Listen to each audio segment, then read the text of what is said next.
সেদিন ছিল কোজাগরী পূর্ণিমা। ঘরে ঘরে লক্ষ্মী পুজো, বারোয়ারি পুজো তো আছেই।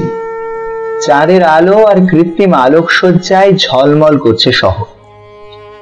এই প্রথম আমি উত্তরবঙ্গে বেড়াতে এসেছি। খুব ভালো লাগছিল কলকাতা থেকে অনেক দূরে এই ছোট্ট শহরের উৎসব মুখর রাতটি। আমি উঠেছিলাম ধর্মশালায়, দুবেলা বাইরেই খেয়ে নিতাম। সেদিনও রাত 9টার পর একটা হোটেলে ঢুকেছিলাম। হোটেলের রান্না ভালো, রকমারি পদ পাওয়া যায়। শুক্তো থেকে শুরু করে মাছের মাথা দেওয়া মুগ ডাল, পুঁই ডাঁটার চচ্চড়ি, কপির তরকারি, রুই, পার্শে, ভেটকি, নানা রকমের মাছ, ডিমের ডালনা, মাংস, কোনো কিছুই বাদ নেই। আমি এক কোনায় জানলার ধারে একটা ছোট্ট টেবিলের সামনে বসলাম। মুখোমুখি দুটো চেয়ার, দুজন বসে খেতে পারে। আমি জানলার দিকে পিঠ রেখে বসেছিলাম। হোটেলের একটা ছেলেকে ডেকে ভাত, তরকারি আর পাবদা মাছের ঝোল দিতে বললাম। ছেলেটি বলল একটু দেরি হবে, ভাত ফুরিয়ে গেছে, উনুনে আবার হাঁড়ি চাপানো হয়েছে। হোটেলের বেশ ভিড়, আমার আগে এসেও অনেকেই ভাতের আশায় বসে আছে। ঠিক তখনই একজন ঠ্যাঙা মতো লোক আমার টেবিলের সামনে এসে দাঁড়ালেন। আপনারা এখন শুনছেন মঞ্জিল সেনের লেখা কে হাসে।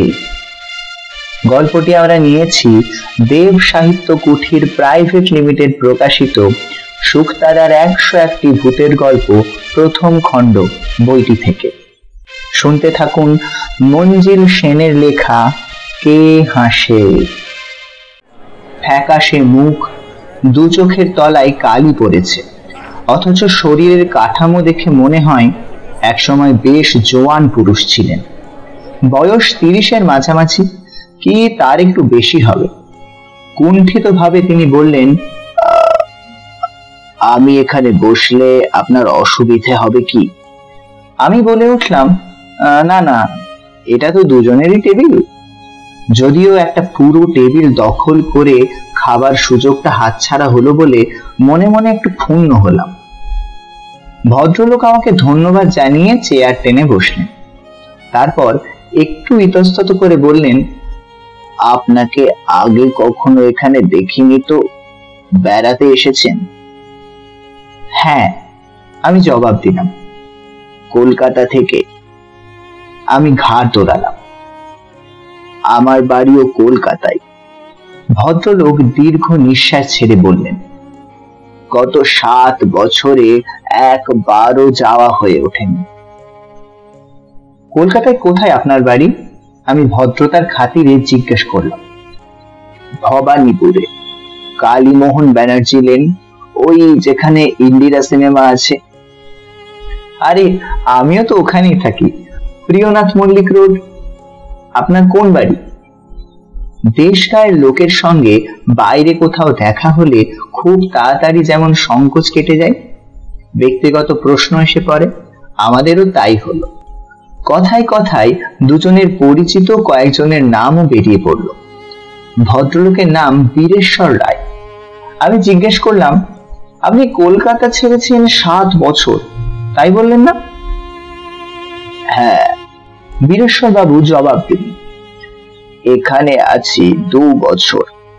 তার আগে 1 বছর আমি একটা চা বাগানের ম্যানেজার ছিলাম। সে তো খুব ভালো চাকরি। আমি না বলে পারলাম। শুনেছি রাজার হালে থাকা যায়। তা সেই চা বাগান কি বন্ধ হয়ে গিয়েছিল? না, বীরেশ্বর বাবু দুপাশে মাথা নাড়লেন। আমি ছেড়ে দিয়েছি। সে কি, কর্তৃপক্ষের সঙ্গে মনোমালিন্য হয়েছিল বুঝি? তাও না। ভদ্রলোক কয়েক মুহূর্ত চুপ করে রইলেন। তারপর বললেন, আপনাকে সব খুলে বলছি, মানে কাউকে না বললে আমার মন হালকা হবে না। সবাইকে সবকিছু বলা যায় না, কিন্তু আমার মনে হচ্ছে আপনি আর সবার মতো নন, সহানুভূতিশীল মানুষ। বিশেষ করে আপনি আমার পাড়ার লোক। আপনাকে বলতে আমার আপত্তি নেই। অবশ্যই আপনার যদি শুনতে আপত্তি না থাকে। মোটেই না, আমি হেসে বললাম। হাঁড়িতে চাল ফুটছে, ভাত না হওয়া পর্যন্ত গল্প করে কাটানো যাবে। আমি যা বলবো তা কিন্তু একটি ঘটনা, যাকে আপনারা বলেন অলৌকিক, তেমন কিছু। আমি কিছু বলার আগেই একটি ছোকরা এসে ভদ্রলোকের খাবার অর্ডার নিয়ে গেল। তিনি শুধু ভাত আর মাংসের কথা বলে দিলেন। এখান থেকে 30 মাইল দূরে একটা চা বাগানে আমি ম্যানেজারের চাকরি পেয়েছিলাম। ভদ্রলোক শুরু করলেন। আমার স্বাস্থ্য খুব ভালো ছিল। এক সময় খুব মারদাঙ্গা করতাম, সাহসের অভাব ছিল না। সেটাই ছিল আমার ফার্স্ট কোয়ালিফিকেশন। চায়ের বাগানে কুলি মজুরদের নিয়ে কাজ, ম্যানেজারকে অনেক সমস্যার মোকাবিলা করতে হয়। আপনি যা ভাবছেন তেমন পায়ে পা দিয়ে সুখের চাকরি নয়। শক্ত মানুষ না হলে টিকতেই পারবে না। অবশ্যই অন্য যোগ্যতাও যে আমার ছিল না এমন নয়। কৃষি বিজ্ঞানে আমি একজন স্নাতক। আমার বাংলোটা ছিল বেশ বড়। সেখান থেকে মাইল খানেক দূরে কুলি কামিনদের বস্তি। বাড়ির কাজকর্মের জন্য এক পাহাড়ি ছোকরাকে আমি রেখেছিলাম। সে জুতো বালিশ থেকে রান্না বান্না সবই করত। চৌখস ছেলে। আমার বাংলোর কাছাকাছি আর কোনো বাড়ি ছিল না, শুধু একটা পোড়ো বাড়ি ছাড়া। পোড়ো বাড়ি বলছি এই জন্য যে বাড়িটার চুন পলেস্তারা খসে পড়ে ইটগুলো যেন দাঁত পার করা। কার্নিশের এখানে ওখানে বট অশ্বত্থের চারা। বাড়িটা দোতলা, আমার কোয়ার্টারের মতো বাংলো ধাঁচের নয়। দরজা জানলা সব সময় বন্ধ থাকতো।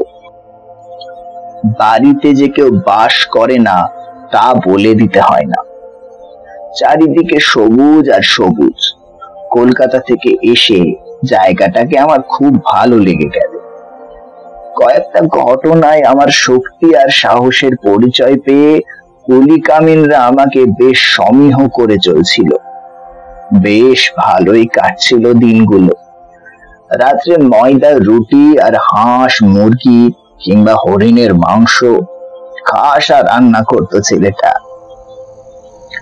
প্রায় 1 মাস কেটে গেল। সেদিন ছিল পূর্ণিমার রাত। চা বাগানের আকাশে পূর্ণিমার চাঁদের রূপই আলাদা। বড় বড় আকাশ ছোঁয়া বাড়ি নেই, শুধু বাগান আর বাগান। তাই চাঁদের আলো এমন ছড়িয়ে পড়ে যে তার রূপালী সুধায় মনের মধ্যে একটা মাদকতার সৃষ্টি না হতে পারে না। চা বাগানে সন্ধ্যার পরই রাত নামে। কুলিদের বস্তিতে বেশি রাত পর্যন্ত হই হুল্লোড় চললেও আমার বাংলোর চৌহদ্দির মধ্যে জনমনীষীর সাড়া পাওয়া যেত না। নিস্তব্ধ নিঝুম পরিবেশ। রাত 8টার মধ্যে আমি শুয়ে পড়তাম। সারা দিনের খাটাখাটুনির পর গাঢ় ঘুমে ডুবে যেতাম। সেদিন হঠাৎ ঘুম ভেঙে গেল। বাইরে থেকে কার যেন হাসি ভেসে আসছে। আমি অবাক হলাম, এত রাত্রে কে হাসে? এখানে লোকজন নেই। তাছাড়া এই জায়গাটা চা বাগানের সম্পত্তি। বিনা অনুমতিতে বাইরের লোকের এখানে আসা নিষেধ। আমি বিছানা ছেড়ে উঠলাম। টর্চটা হাতে নিয়ে বাইরের বারান্দায় এসে দাঁড়ালাম। বাইরে চাঁদের আলোয় যেন বন্যা বয়ে যাচ্ছে। তখনই আবার সেই হাসিটা ভেসে এলো। কে কে? আমি বারান্দা থেকে নেমে পড়লাম। চারদিকে খুঁজলাম, কিন্তু কাউকে দেখতে পেলাম না।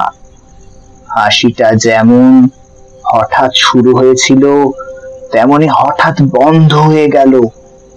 আমি চিন্তিত মনে ঘরে ফিরে গেলাম। ঘড়িতে দেখলাম 10:15। পরদিন আমার কাজের ছেলেকে জিজ্ঞেস করলাম রাত্রে সে কোনো হাসির শব্দ শুনেছে কিনা। সে বলল শোনেনি।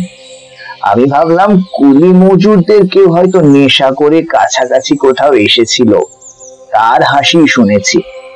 ব্যাপারটা আমি মন থেকে মুছে ফেললাম। আমার কাজকর্মে মালিক পক্ষ বেশ খুশি। একটা চিঠিতে সে কথা জানাতে তারা কার্পণ্য করলেন না। আমার ভবিষ্যৎ যে উজ্জ্বল সেটা বুঝতে আমারও বাকি রইল না। আরো একটা মাস কেটে গেল, আবার এলো পূর্ণিমা। সেদিন রাত্রেও আমার ঘুম ভেঙে গেল। বিছানায় শুয়ে শুনতে পেলাম সেই হাসির শব্দ। বিকট সে হাসি, প্রকৃতিস্থ মানুষের যে নয় তা বুঝতে কষ্ট হয় না। সাধারণ কেউ হলে হয়তো ভয়ে সিঁটিয়ে যেত, কিন্তু আমি ছিলাম অন্য ধাতুতে গড়া। ঘড়িতে দেখলাম রাত 10টা। একটা মোটা লাঠি আর টর্চ নিয়ে আমি বেরিয়ে পড়লাম, কিন্তু কাউকে খুঁজে পেলাম না। আগের বারের মতো এবারও হাসিটা হঠাৎই বন্ধ হয়ে গেল। ব্যাপারটা কোনো ব্যাখ্যাই আমার মাথায় এলো না। শুধু বুঝলাম পূর্ণিমায় রাত ছাড়া ওই হাসি শোনা যায় না।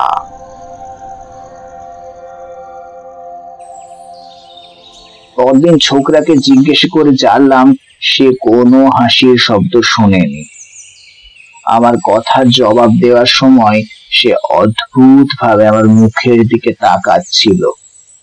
বুঝতে পারলাম ও মনে করেছে আমার মাথায় কিছু গন্ডগোল হয়েছে, তাই ওকে আর খাটালাম না।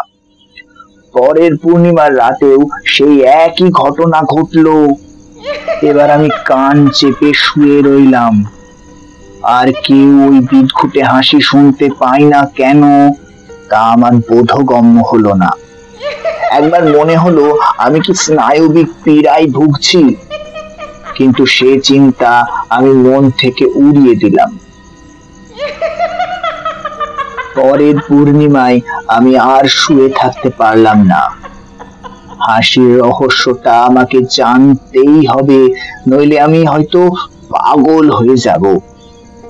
সেদিন রাতে ইচ্ছে করেই আমি জেগেছিলাম, তাই হাসি শুরু হতে বিছানা ছেড়ে বেরিয়ে পড়লাম। হাসির শব্দটা যেদিক থেকে আসছিল সেদিক লক্ষ্য করে আমি ছুটলাম। হাসিটা হঠাৎ বন্ধ হয়ে গেল। ততক্ষণে আমি পৌঁছে গেছি সেই পোড়ো বাড়িটার কাছে। এবার বুঝতে পারলাম হাসিটা আসছে ওই বাড়ি থেকে, কিন্তু এটা পরিত্যক্ত। কেউ থাকে বলে শুনিনি, কাউকে চোখেও পড়েনি। তবে কি রাতে দুষ্টু লোকেরা ওখানে এসে জড়ো হয়? চোরাই কারবারিদের একটা গোপন আড্ডা। বাড়ির সব দরজা জানলা বন্ধ। সদর দরজায় বড় একটা তালা। ভেতর থেকে ক্ষীণ আলোর রেখাও চোখে পড়ছে না। আমি কি করব মনস্থির করতে না পেরে ফিরে এলাম। পরদিন আপিসে একজন পুরনো কর্মচারীকে জিজ্ঞেস করলাম ওই বাড়িটা সম্বন্ধে কিছু জানেন কিনা। তিনি এক চমকপ্রদ ঘটনা শোনালেন। বছর 40 আগে ওই বাড়িতে 2 ভাই থাকতো। তাদের সম্বন্ধে বিশেষ কিছু জানা যায়নি। লোকজনের সঙ্গে মেলামেশাও তারা করতো না। ওই বাড়িটা ছিল টি এস্টেটের মালিকানার বাইরে। শোনা যায় ছোট ভাই নাকি ছিল বদ্ধ উন্মাদ। তাকে দোতলার একটা ঘরে শিকল বেঁধে রাখা হতো। তাকে দেখাশোনার জন্য একজন লোক ছিল। সেই উন্মাদ ভাই মাঝে মাঝে হিংস্র হয়ে উঠত। বিশেষ করে পূর্ণিমার রাতে বেড়ে যেত তার পাগলামি। তখন তাকে চাবুক মারতে হতো। চাবুক খেত আর অট্ট হাসি হাসতো সেই ভাই। ভয়ঙ্কর ছিল সেই হাসি। সেই ভাইয়ের জন্যই নাকি দাদা লোকালয় ছেড়ে নির্জন অঞ্চলে বাসা নিয়েছিল। তারপর একদিন পূর্ণিমার রাত্রে সেই বদ্ধ উন্মাদ ভাই তাকে যে দেখাশোনা করত তাকে আক্রমণ করে। সে তখন ঘুমিয়েছিল। আচমকা আক্রমণে সে প্রথমে কাবু হয়ে পড়েছিল, কিন্তু সেও ছিল খুব বলিষ্ঠ। সেদিন রাত্রে আবার দাদা ওখানে ছিল না, দরকারি কাজে শহরে গিয়েছিল। পাগল সেই লোকটির গলা চেপে ধরেছিল।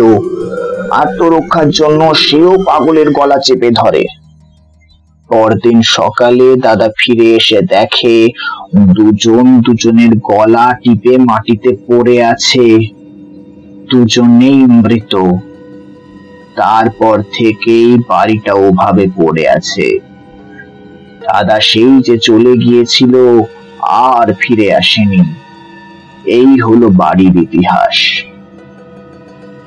পরের পূর্ণিমায় আমি শহরের এক চা ব্যবসায়ীকে নেমন্তন্ন করলাম। রাত্রে খাওয়া দাওয়া করবেন, থাকবেন। খানা পিনার আয়োজনটা আমি ভালোই করেছিলাম। ইচ্ছে করেই সেদিন দেরিতে খেতে বসলাম। খেতে খেতে গল্প করছিলাম। ভদ্রলোক গুজরাটি, কেমন করে কপর্দকহীন অবস্থা থেকে বিরাট ব্যবসার মালিক হয়েছেন সেই গল্প করছিলেন। আমি তার কথা শুনছিলাম আর হাত ঘড়ির দিকে তাকাচ্ছিলাম।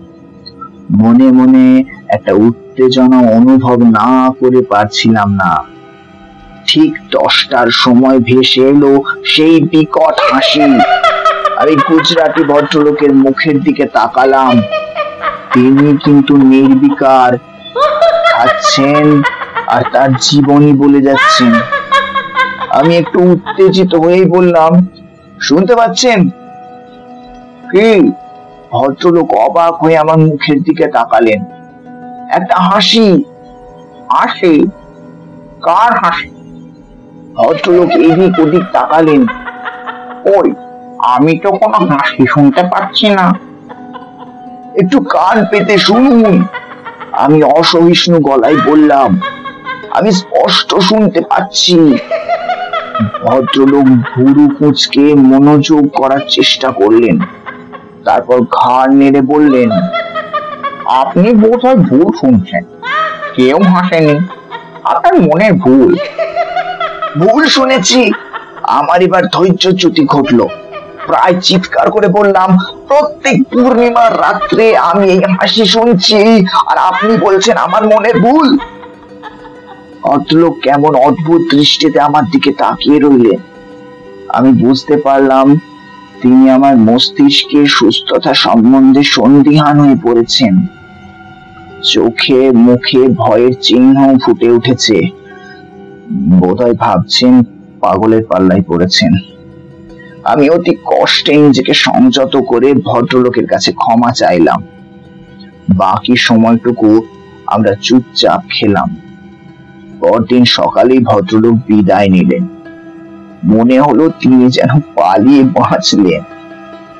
জানি না ওই ভদ্রলোকের জন্যই কিনা এ কথাটা চাউর হয়ে গেল যে আমার মাথায় গন্ডগোল দেখা দিয়েছে। হেড অফিস থেকে ওই ব্যাপারে একজন খোঁজ খবর করতে এলেন। তিনি অবশ্যই আমার আচরণে অস্বাভাবিক কিছু দেখলেন না, ফলে চাকরিটা রয়ে গেল। একটা কথা কিন্তু আমার কাছে পরিষ্কার হলো, আমি ছাড়া আর কেউ ওই হাসি শুনতে পাই না। পরের পূর্ণিমায় আমি ঠিক করলাম একটা হেস্তনেস্ত করতেই হবে। সেই রাত্রে আমি প্রস্তুত হয়েছিলাম। হাসি শুরু হবার সঙ্গে সঙ্গে ওই বাড়ির দিকে দৌড়ালাম। আমার বাঁ হাতে 5 ব্যাটারির একটা বড় টর্চ আর ডান হাতে রিভলভার। বাড়িটার সামনে আসতেই হাসি থেমে গেল।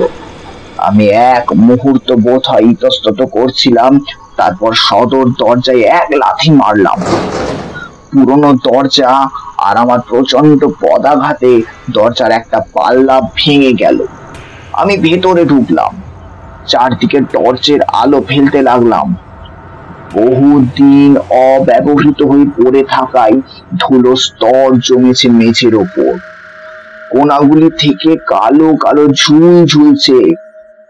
দীর্ঘকাল পরে বাতাস ঘরে ঢোকায়, টর্চের আলোয় অসংখ্য ধুলোকণা উঠতে দেখলাম।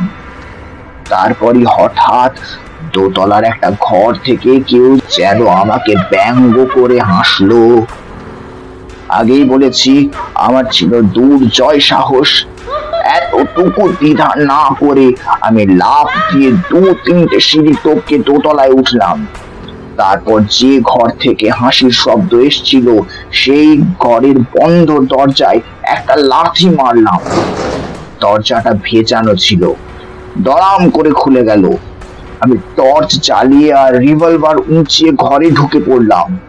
সমস্ত ব্যাপারটা যদি কোনো দুষ্টু লোক বা দলের চক্রান্ত হয়, মানুষকে ভয় দেখিয়ে ওই বাড়ি থেকে দূরে সরিয়ে রাখাই হয়ে থাকে তাদের আসল মতলব, তবে তা আমি ভেঙে দেব, এই ছিল আমার সংকল্প। কিন্তু ঘরে ঢুকে আমি তাজ্জব বনে গেলাম। ঘরে কেউ নেই, এমনকি একটা আসবাব পর্যন্ত নেই। ফাঁকা শূন্য ঘর। আমি চারদিকে টর্চের আলো বুলোচ্ছিলাম। হঠাৎ একটা অশরীরী অনুভূতিতে আমার সর্বাঙ্গে কাঁটা দিয়ে উঠলো। মনে হতে লাগলো কে বা কারা আমার প্রতিটি নড়াচড়া লক্ষ্য করছে।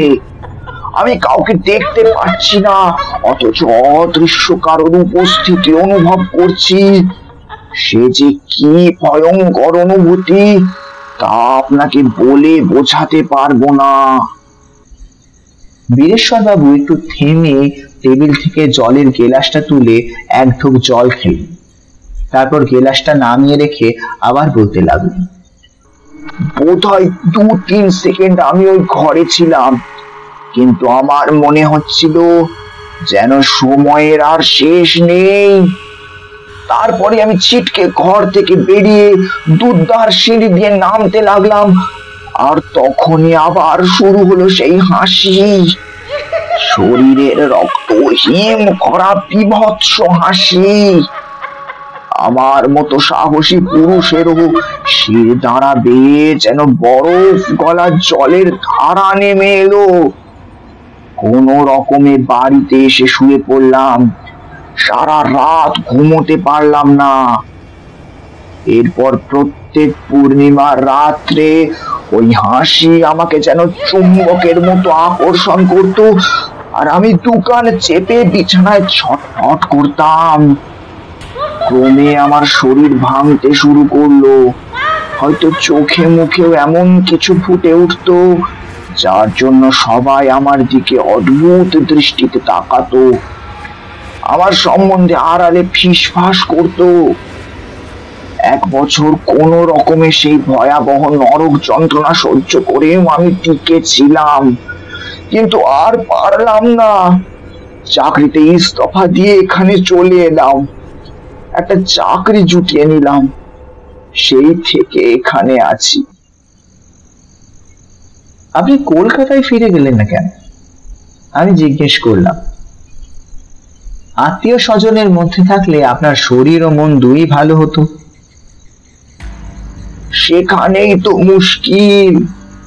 বীরেশ্বর বাবু ম্লান হাসলেন।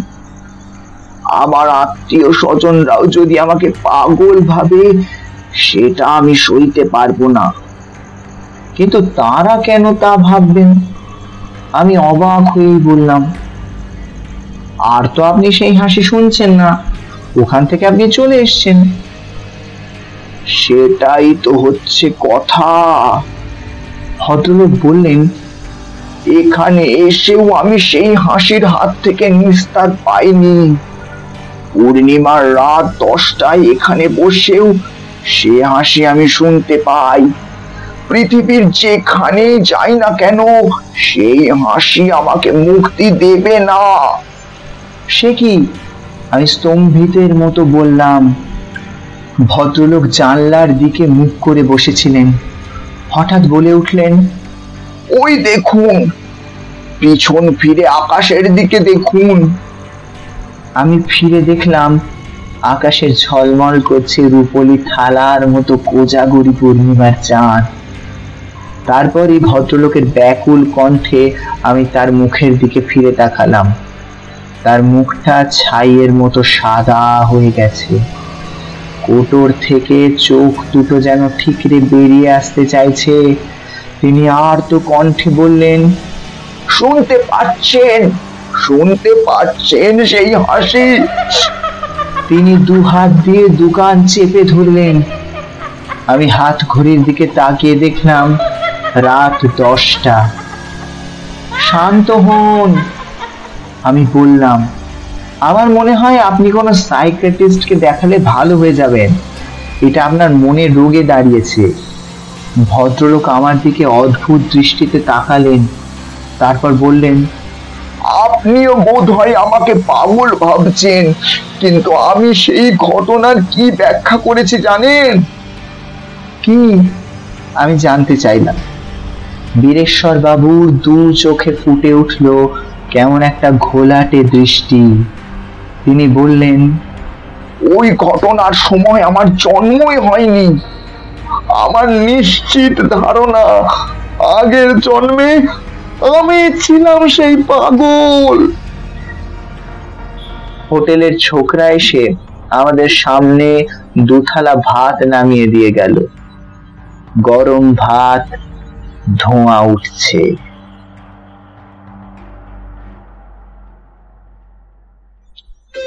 আজকের গল্প পাঠে ছিলাম আমি, মাধব।